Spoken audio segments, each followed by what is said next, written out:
नमस्कार। ना इधर ना उधर, सीधे मुद्दे पर नजर। क्या है आज की खबर, आप देखना शुरू कर चुके हैं न्यूज 18 आपके पुनीत के साथ। चलिए बात कर रहे हैं अमेरिका के राष्ट्रपति डोनाल्ड ट्रंप की। भले ही अमेरिका की कोशिशों के बाद इजराइल और हमास के बीच जंग थम चुकी हो, या फिर दूसरी तरफ उत्तरी गाजा में भी एक बार फिर से निर्वासित हुए फिलिस्तीनियों की वापसी शुरू हो चुकी हो, लेकिन अब ट्रंप ने एक बार फिर से जो बयान दिया है उससे पूरे मिडिल ईस्ट में ही हड़कंप मच चुका है। दरअसल ट्रंप ने जोर देकर कहा है कि फिलिस्तीनियों को जॉर्डन और मिस्र जाकर बस जाना चाहिए। ट्रंप के इन दोनों देशों के प्रमुखों को भी संबोधित करते हुए कहा गया कि उन्हें उम्मीद है कि जॉर्डन और मिस्र फिलिस्तीनियों को फिर से तैयार होने वाले गाजा के बजाय अपने देशों में बसाने के प्रस्ताव का समर्थन कर देंगे। हालांकि ट्रंप की तरफ से दिए गए इस बयान से ना तो दोनों देश इत्तेफाक रख रहे हैं और ना ही फिलिस्तीन के लोग। हां, इजराइल के दक्षिणपंथी नेताओं को जरूर कहा जा रहा है कि ट्रंप का यह बयान रास आ रहा है।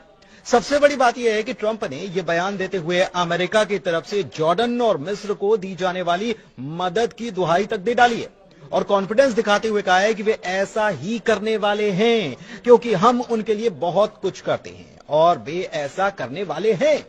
व्हाइट हाउस के ओवल ऑफिस में फोटो सेशन के दौरान ट्रंप ने यह बात दोहराई है। जी हां, दोहराई, क्योंकि इसके पहले भी वो ये कह चुके हैं।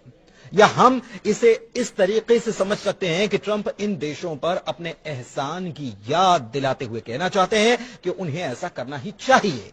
तो क्या यह समझा जाए कि ट्रंप अब इस मामले में दबाव डालने की कोशिश आने वाले वक्त में करते नजर आएंगे, या फिर चाहे वो जॉर्डन हो या मिस्र? लेकिन सवाल यह उठता है कि क्या फिलिस्तीनी गाजा वाले इलाके को छोड़ने के लिए राजी हो जाएंगे? वैसे हालात की अगर बात की जाए तो गाजा में हालात काफी बिगड़े हुए हैं। 70% गाजा का इलाका मलबे के ढेर में तब्दील हो चुका है। 7 अक्टूबर 2023 को हमास की तरफ से इजराइल पर जो अटैक हुआ उसमें 1200 लोगों की मौत हुई और उसके बाद इजराइल ने हमास का नामो निशान मिटा देने की कसम खाई थी और युद्ध शुरू कर दिया था। करीब 15 महीने तक चले संघर्ष में गाजा में ही 47,000 से ज्यादा लोगों ने अपनी जान गंवाई है, जिसमें छोटे छोटे बच्चे भी शामिल हैं। दूसरी तरफ गाजा में स्कूल से लेकर अस्पताल तक सब तबाह बर्बाद हो गया। ऐसे में गाजा उजड़ा है, वीरान है। तो क्या फिर भी गाजा में लोग लौटना चाहते हैं? इसका जवाब है हां। लोगों ने क्या कहा यह आपको हम जरूर बताएंगे, लेकिन उसके पहले ट्रंप के बयान को समझते हैं। फिलिस्तीनी नेतृत्व संयुक्त राष्ट्र और क्षेत्र में अमेरिकी सहयोगियों के प्रस्ताव के व्यापक विरोध के बावजूद डोनाल्ड ट्रंप ने दोहराते हुए कहा है कि बड़ी संख्या में फिलिस्तीनियों को गाजा छोड़कर मिस्र या जॉर्डन चले जाना चाहिए। पत्रकारों ने जब उनसे सवाल किया तो उनका कहना था कि वो गाजा के फिलिस्तीनियों को ऐसे क्षेत्र में लाना चाहेंगे जहां पर वो बिना किसी व्यवधान, क्रांति और हिंसा के रह पाएं। हालांकि यह साफ है कि मौजूदा अमेरिका नीति और अंतर्राष्ट्रीय कानून भी इसकी इजाजत देता नहीं है, लेकिन अब पूरा अरब इजराइल और फिलिस्तीन के बीच चल रहे संघर्ष के समाधान के लिए इस सुझाव को खारिज कर रहा है, जबकि इजरायली दक्षिणपंथियों ने कहीं न कहीं इसे स्वीकार किया या उनको यह रास आ रहा है। बताएं कि ट्रंप जल्द ही अपने इजरायली समकक्ष यानी कि वहां के प्रधानमंत्री बेंजामिन नेतन्याहू से मुलाकात करने वाले हैं।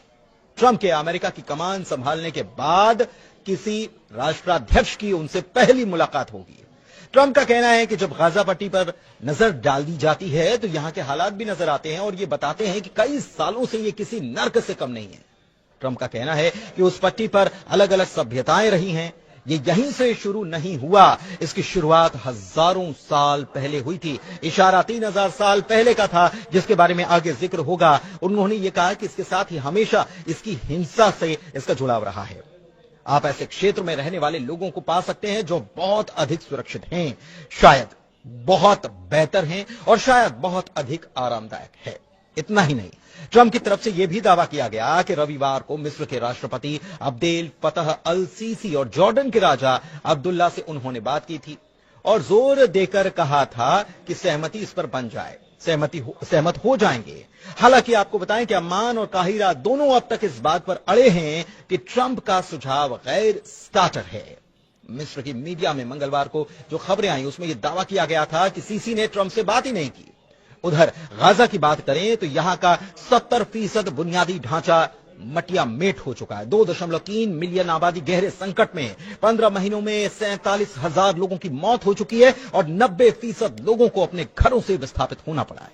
लेकिन उसके बाद भी हाल में जब इजराइल ने इस इलाके की बात की जाए तो हाल में जब इजराइल ने इस इलाके में प्रवेश करने के लिए, उत्तरी गाजा के इलाके में प्रवेश करने के लिए नेट्जारिम कॉरिडोर को खोला तो यहां से हजारों की तादाद में लोग फिर से अपने घरों की ओर लौटते नजर आए।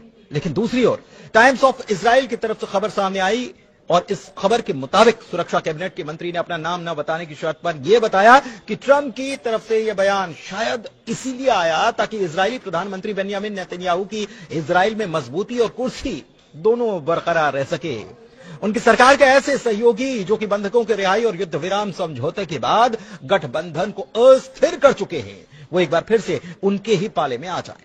उधर ट्रंप के बयान के बाद अगर फिलिस्तीन की बात करें तो फिलिस्तीनियों ने संयुक्त राज्य अमेरिका के राष्ट्रपति डोनाल्ड ट्रंप के गाजा पट्टी से विस्थापित होकर मिस्र और जॉर्डन भेजे जाने के प्रस्ताव की कड़ी निंदा की है।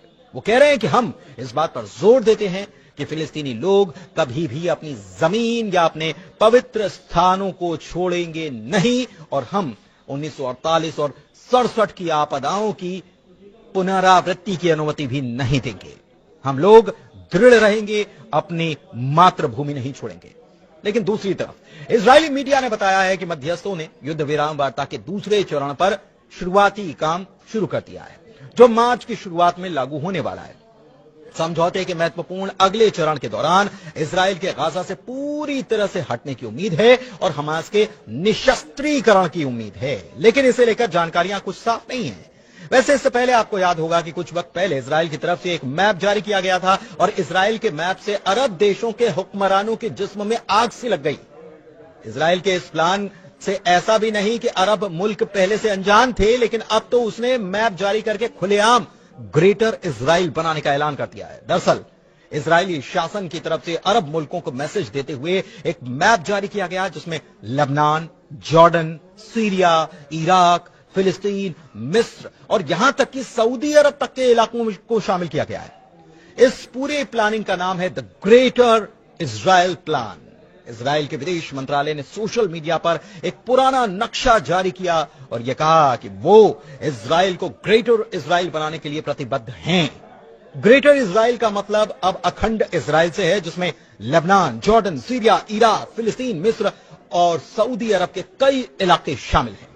इजराइल के विदेश मंत्रालय का यह कहना है कि आज से 3000 साल पहले इस भूखंड पर यहूदी साम्राज्य का शासन था और ट्रंप की तरफ से भी हजारों साल पहले की जब बात की गई तो उनका इशारा